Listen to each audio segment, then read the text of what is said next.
Je ne veux pas faire d'émotion, mais je ressens la présence de Dieu. Je disais à Maison tout de suite, il y a des fois où c'est qu'on prêche et je ne vais pas dire que c'est simple, c'est pas simple de prêcher, mais c'est un peu plus facile. Et des fois où c'est plus compliqué. Parce que je ne veux pas vous mentir, dans mon cœur, depuis ce matin et cet après-midi, que je lis, et le Seigneur, vous savez, prêcher, je sais ce que ça veut dire prêcher. Et une prophétie, je sais ce que veut dire aussi une prophétie. Il semblerait que le Seigneur, au fur et à mesure que je repasse le message dans mon cœur, il semblerait que le Seigneur ne me dit pas de prêcher, il semblerait que le Seigneur me dit prophétise. Et prophétise, ça veut dire que c'est parler pour quelqu'un en particulier. Donc si la réunion est pour quelqu'un en particulier, avec que Dieu soit béni, mais la réunion en général, elle est pour tous. Et une prophétie peut être pour tous aussi. Pourquoi je dis ça? Parce que c'est un peu, comment dire, c'est un peu particulier. Vous savez, des moments d'angoisse, des moments de douleur, des moments de crainte, on en a tous. Et puis quand on lit dans la parole de Dieu, il y a des hommes qui ont eu des moments de douleur, des moments de détresse, des moments d'angoisse, des moments de solitude. Mais ce n'est pas parce qu'on vit un moment de solitude ou d'angoisse qu'on le montre. On a des fois une apparence qui est là, qu'on veut donner. On ne veut pas montrer qu'on n'est pas bien. Mais la parole de Dieu, elle montre ce qu'elle ne va pas bien. C'est ça la différence. C'est que la parole de Dieu ne s'arrête pas à ce qui va bien. La parole de Dieu va beaucoup plus loin. Elle rentre dans les profondeurs du cœur. Elle rentre dans l'intimité. Là où personne ne vient. Là où même notre femme ou notre mari ne vient pas parce que c'est secret. Mais elle vient dans le secret. Et elle vient révéler les secrets. Et dans le secret, vous savez, c'est là où c'est que Dieu nous fait du bien. C'est là que Dieu vient dans le secret. Il vient pour rétablir certaines choses. Parce qu'il semblerait que nous, on veut garder des choses enfouies. Et le Seigneur dit non, il faut les faire sortir. Et c'est quand on les fait sortir que la victoire est pour nous. Alors je dis un verset avec vous dans le livre des psaumes, mais je voudrais d'abord qu'il y ait un frère qui prie pour moi. Hein? Je vais demander à Michel de prier le Seigneur.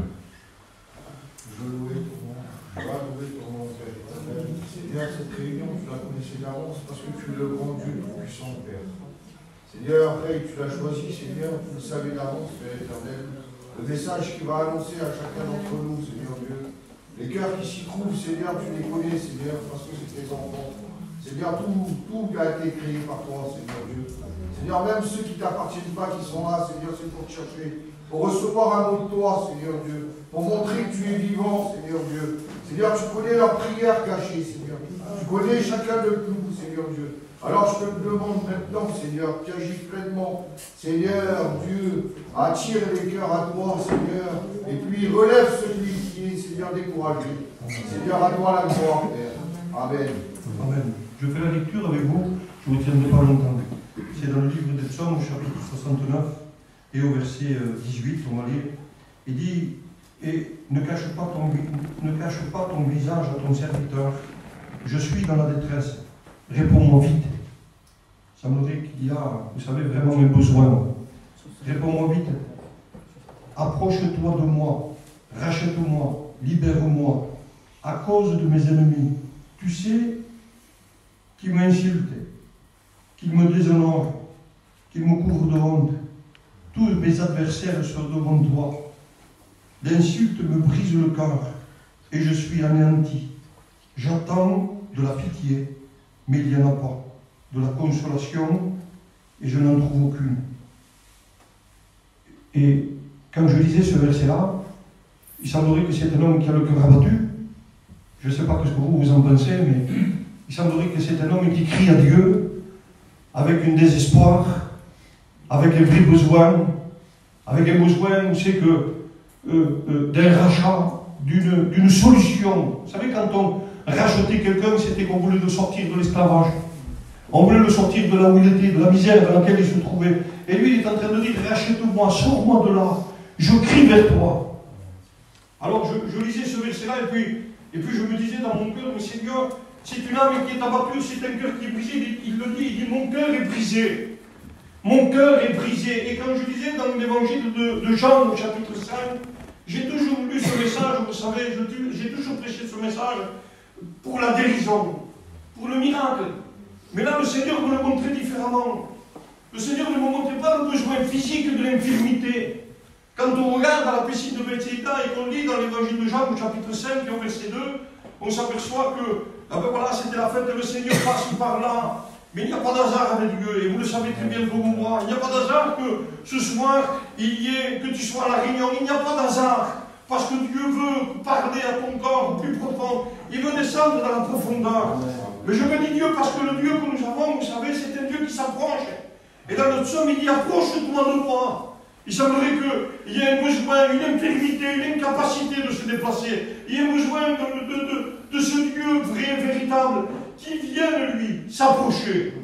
Ce soir, j'aimerais te dire que le Seigneur voudrait s'approcher de toi, s'approcher de ton corps. Parce que le physique est important, mais le plus important pour lui, c'est le corps. Le plus important, c'est le besoin qu'il y a au plus profond du corps, ce qui est caché, ce que les gens ne voyaient pas. Et quand on lit dans l'évangile de Jean, au chapitre 5, on s'aperçoit que dans ce lieu-là, Bethsaïda veut dire maison de miséricorde, ou de pitié. Ou de pitié. Vous savez, quand on avait pitié de quelqu'un, quand on a pitié de quelqu'un, c'est qu'on le prend à cœur, on a de la compassion pour lui. Alors on lui donne une place, on veut bien l'aider, mais ça s'arrête là. Et là, dans ce lieu-là, il y a beaucoup d'infirmes, beaucoup de malades. Mais Jésus vient, et je bénis le Seigneur. Jésus vient dans ce lieu-là. Jésus vient ce soir comme Jésus vient dans ton corps et comme il voudrait rentrer, comme le Seigneur voudrait parler au plus profond de ton corps. Il vient vers cet homme que ça fait 38 ans qu'il est malade. Il ne vient pas vers l'handicapé, non. Je croyais, moi, qu'il venait vers l'handicapé. Il ne vient pas vers l'homme paralysé. Ce n'est pas vers l'homme paralysé qu'il va. Non, c'est vers l'homme qui a le cœur brisé. Pourquoi je me dis ça? Parce que le Seigneur vous pose tout simplement une question. Et vous la connaissez, la question. Le Seigneur est en train de lui dire, veux-tu être guéri? Et lui, vous savez comment il répond? Chaque fois que je veux y aller. Il y a quelqu'un qui va avant moi. Et il n'y a personne qui vient pour m'aider à descendre dans la piscine. Il y a de la solitude dans son cœur. Il y a de l'amertume dans son cœur. J'aimerais vous dire que, vous savez, la solitude est accompagnée d'amertume après. On devient amer. Dans nos corps, il y a de l'amertume. Il y a là, vous savez, comme une détresse qui est là. Comme un besoin, qu'on voudrait bien que quelqu'un nous aide, mais il n'y a personne qui vient nous aider. Et si on attend le secours d'un homme, alors personne ne viendra nous aider. Même si c'est, excusez-moi de ce que je veux dire, même si c'est ton père, même si c'est ta mère, même si c'est ton mari, il n'y a personne qui peut t'aider dans ce besoin-là. Le seul qui peut, c'est Jésus. Amen. C'est le seul qui peut venir aider. Amen. Et c'est pour cela qu'il est écrit, regardez dans le psaume 34, et je voudrais le lire avec vous, et vous allez voir en vérité, Seigneur. Psaume 34, verset 18. Il dit, quand le juste crie, l'Éternel l'entend et il le délivre de toutes ses détresses. Parce que c'est le cri du corps que lui entend. Ce n'est pas l'homme handicapé, vous savez. Oh, bien sûr qu'il est venu et le miracle s'est fait, ce n'est pas un problème ça pour Jésus. De faire un miracle pour Jésus, ce n'est pas un problème. Mais le problème, c'est le problème que nous avons dans notre cœur. Le Seigneur veut parler au cœur ce soir. Amen. Le Seigneur veut parler à la détresse qu'il y a au plus profond du cœur. Le Seigneur veut parler, vous savez, au trouble. Vous savez, quand on est troublé, on est angoissé. Quand on est troublé, on est un peu, vous savez, comme la tête un peu dans les nuages, on ne sait plus où c'est collé. On est troublé. On ne sait pas par où commencer. On ne sait pas, notre journée, elle est là. Et puis en réalité, il n'y a rien qui va. Parce qu'il y a le trouble. Parce qu'il y a ce trouble dans notre cœur. Et le Seigneur voudrait parler dans ce cœur-là. Il a enlevé ce trouble. Le Seigneur voudrait enlever ce trouble. Comme il a fait avec cet homme-là. Il voudrait enlever ce trouble parce que le Seigneur veut venir bénir le corps. Quand Jésus parle à son cœur, il lui dit, veux-tu être guéri? La réponse c'est, je n'ai personne. Il n'y a personne qui peut nous aider. Je vis des situations où il n'y a personne qui peut m'aider. Le seul qui m'aide, mon seul secours, c'est Jésus. J'ai besoin de lui. Ce que Jésus est en train de lui faire comprendre, tu n'as pas besoin de quelqu'un, tu as besoin de moi. Tu n'as pas besoin de quelqu'un, tu sais de quoi tu as besoin? Tu as besoin de la croix. Tu n'as pas besoin de quelqu'un, tu as besoin de la puissance de la croix. Tu n'as pas besoin de quelqu'un, tu as besoin du miracle de Dieu. Tu n'as pas besoin de quelqu'un, tu as besoin de la résurrection du Christ. Amen. Tu n'as pas besoin que quelqu'un vienne. Non, tu as besoin de cette puissance de la croix qui vient te délivrer. Qui vient t'offrir cette délivrance à l'intérieur, au plus profond de ton âme, au plus profond de ton corps. À un moment donné, Paul parle du baptême, il dit le baptême, il semblerait qu'il veut un peu annuler le baptême. Non, il n'annule pas le baptême. Le baptême, c'est un acte d'obéissance, vous lirez ça dans le livre des Corinthiens. Le baptême n'est pas quelque chose qu'il faut oublier parce que le Seigneur lui-même l'a dit. Il dit allez annoncer à tout le monde et faites-en des disciples en les baptisant. Donc le baptême est important, le baptême est salutaire aussi. Parce que le baptême est un acte d'obéissance. Mais ce n'est pas le baptême qui sauve, non. C'est la puissance de la croix qui sauve. Ce n'est pas le baptême qui sauve, mais c'est la résurrection du Christ. C'est Christ mort à la croix pour chacun d'entre nous. Lorsqu'il était dans le jardin de Gethsemane, dans l'évangile de Luc au chapitre 22, lorsqu'à un moment donné, il s'approchait des disciples, de ceux qui étaient avec lui, de ceux qui ont vécu avec lui pendant 3 ans et demi, de ceux qui ont mangé avec lui, excusez-moi de l'expression, de ceux qui ont dormi avec lui, ils étaient ensemble nuit et jour. Ils ont vu des miracles, ils ont vu des merveilles. Et à un moment donné, le Seigneur va leur demander quelque chose en particulier, va leur dire, venez avec moi à Gethsemane. Venez avec moi à Gethsemane. Et je vais vous demander simplement une seule chose, priez. Priez, parce qu'il y a un besoin. J'aimerais vous dire qu'il y a un besoin. Il faut prier, il faut demander à Dieu. Il semblerait que le Seigneur les presse dans ce sens-là. Les princes pour leur demander de prier. Pourquoi faire? Pour ne pas tomber dans la tentation. Pour ne pas céder à la tentation. Parce que le diable rôde. J'aimerais vous dire que la puissance des ténèbres est autour de nous. Et la puissance des ténèbres est là pour nous éloigner de Dieu. Je ne veux pas faire peur à personne ce soir. Mais j'aimerais dire la vérité. Si on croit que Dieu est vivant, croyez-moi, le diable aussi. Amen. Si on croit qu'il y a la puissance de Dieu, s'il y a la puissance de la croix, il y a aussi la puissance des ténèbres, qui est là pour venir anéantir l'œuvre de Dieu. Mais quand on se tourne vers Dieu, on est rayonnant de joie, et le diable ne peut pas nous atteindre. Et le Seigneur est en train de les exhorter un petit peu. Venez prier un peu avec moi. Passez du temps dans la prière. Pourquoi? Parce que le diable vous réclame. Le diable vous réclame et il veut vous tribler comme du froment. La Bible nous dit que le Seigneur, à un moment donné, s'est éloigné un petit peu. Et là, il s'est mis à prier. Il s'est mis à prier. Lui, Jésus, le Fils de Dieu, s'est mis à prier. Il s'est mis à prier, il s'est mis dans la prière. Ses genoux ont touché terre. Il s'est mis à prier et en priant le Père, s'il te plaît, éloigne si possible cette coupe. Ce moment de la croix, ce moment de la douleur, ce moment de la solitude, ce moment où tous l'ont abandonné, ce moment où il s'est retrouvé seul, ce moment où ses amis n'ont pu tourner le regard vers lui, mais la crainte a envahi leur cœur et ils ont abandonné Jésus. Et là, à ce moment-là, Jésus s'est retrouvé seul en train de prier. Il n'était même pas capable de prier 1 heure avec lui. Seigneur Jésus, excusez-moi de ce que je vous dis. Mais ne croyons pas que nous sommes quelqu'un de très fort. On voudrait des fois. Et on ne peut pas.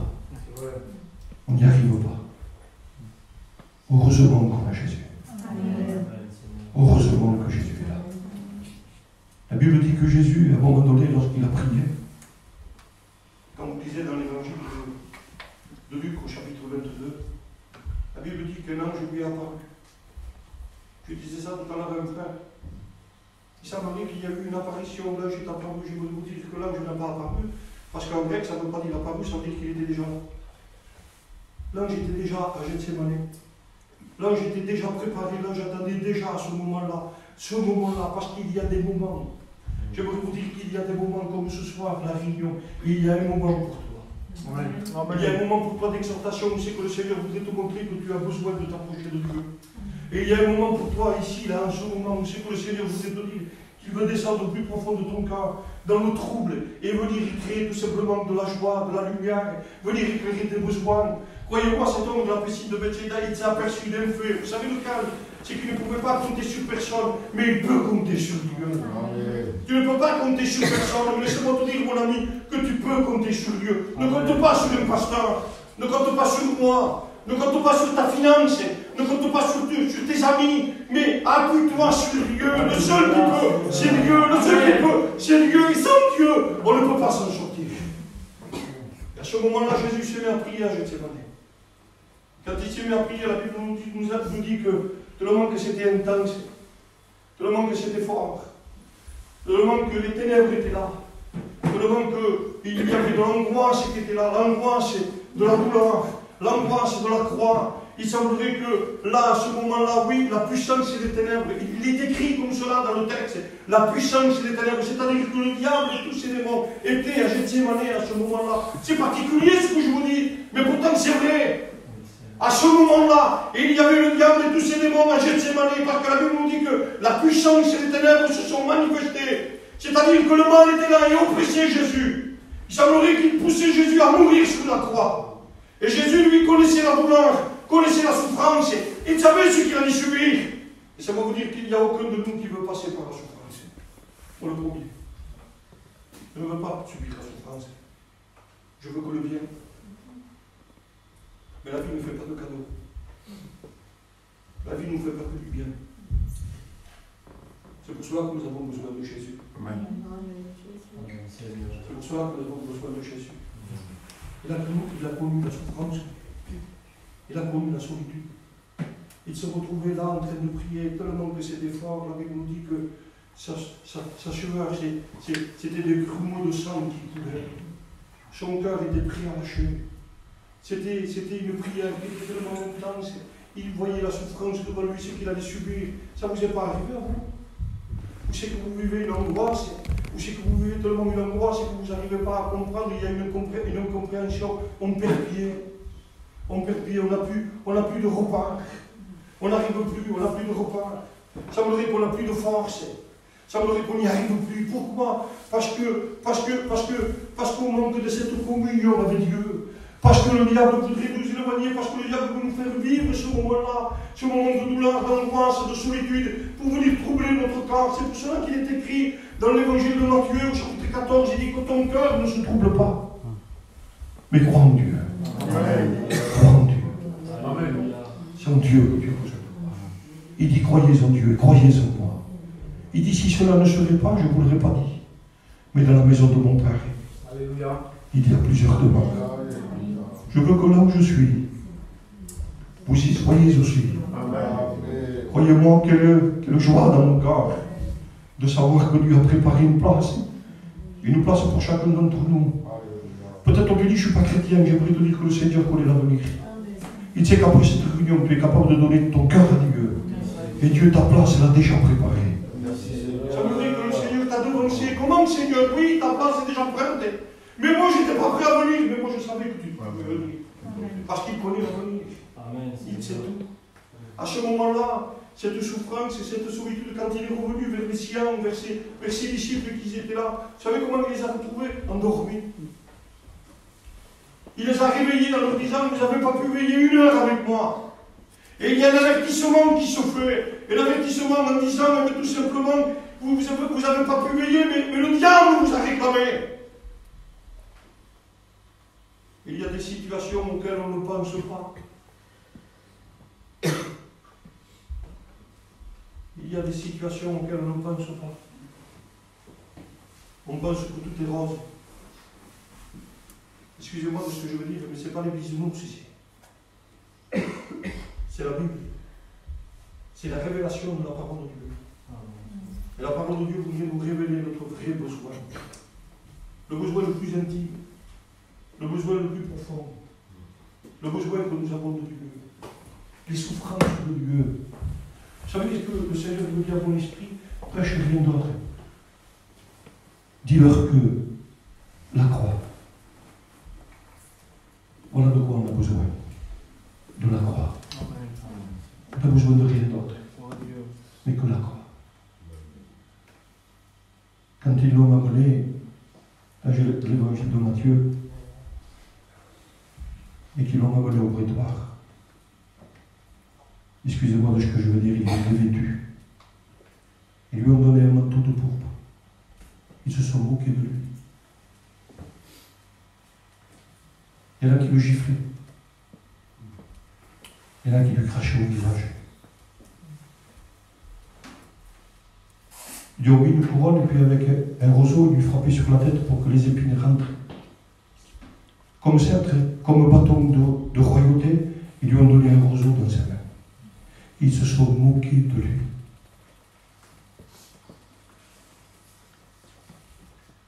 Les hommes qui étaient là, à tour de rôle, venaient et l'injuriaient. Quand ils l'ont amené à Golgotha, on pourrait dire, vous savez, si je l'aurais vu, moi, certainement, je me dis, quel homme de Dieu, il porte la croix de Jésus. Non.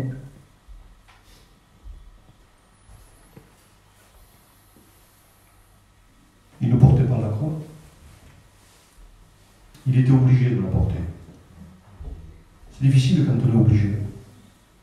Le Seigneur n'oblige personne ce soir. Le Seigneur donne la liberté. La liberté de s'approcher. Quand ils l'ont cloué, à droite et à gauche, il y avait deux brigands. Les deux l'ont injurié. Les deux se sont moqués de lui. Il y a eu ce fait merveilleux. Vous savez, dans le livre des Actes, la Bible nous dit que lorsque Paul est rentré en prison, ils ont chanté des cantiques. Et la terre a tremblé. Et lorsque la terre a tremblé, la Bible nous dit que les portes des prisons se sont ouvertes. Quand Jésus est mort à la croix, la terre a tremblé. Ce n'est pas la porte des prisons qui se sont ouvertes. Vous pourrez le lire, vous verrez, je vous donnerai la référence. Excusez-moi de ce que je vais dire. Mais c'est les sépulcres des saints qui se sont ouverts. Les tombeaux se sont ouverts. Et ceux qui étaient morts sont revenus à la vie. Ils ont resté 3 jours en attendant que Jésus ressuscite. Ils n'ont pas sorti. Ils ont attendu que ce soit Jésus qui ressuscite. Il a subi, lui, la solitude, le crachat. Il a subi tout pour nous. La croix, comme dira Paul, est une folie pour celui qui périt. Mais elle a une puissance pour quiconque croit. Elle est une puissance pour nous. Le paralytique à la piscine de Bethsaïda, c'est la puissance de la croix qui l'a délivré. J'aimerais te dire que ce qui a délivré les chrétiens qui sont là, c'est la puissance de la croix. Ce qui nous tient à nous, les serviteurs de Dieu, c'est la puissance de la croix. Quand on s'éloigne de la croix, on est sans force. Quand on s'éloigne de la croix, on n'est plus rien. Excusez-moi, on n'est plus rien. Les disciples n'avaient plus de valeur parce qu'ils s'étaient éloignés du Sauveur. Ils s'étaient éloignés de Jésus. Dans l'incapacité, ils se sont retrouvés cachés dans une maison. Quand on s'éloigne de Jésus, on n'a plus de force, on n'a plus de pouvoir. Auparavant, ils se réjouissent. Seigneur, nous avons chassé des démons en ton nom, nous avons guéri des malades. Et Jésus leur a dit, ne vous réjouissez pas de ça. Il semblerait qu'on s'y réjouit vite, vous savez, d'un fait, de quelque chose qui s'est passé. Non. Réjouissons-nous que Christ est mort et ressuscité pour nous. N'oublions jamais la croix. Il faut que la croix reste gravée dans nos cœurs. Il dira à l'homme de Dieu, ces gens qui disent cela, il dit, je veux que tes paroles soient gravées dans mon cœur, avec du plomb, avec un marteau et un purin. Je veux qu'elles soient gravées sur les tables de mon cœur. Je ne veux pas qu'elles s'éloignent. On ne peut pas s'éloigner de la parole. Ne nous éloignons pas de la croix, mais restons sur la croix. La croix, c'est celle qui nous permet de ne pas tomber dans la tentation. La croix, c'est celle qui nous permet de passer de la mort à la vie. La croix, c'est celle qui nous permet de passer de l'esclavage à la liberté. C'est ça la croix.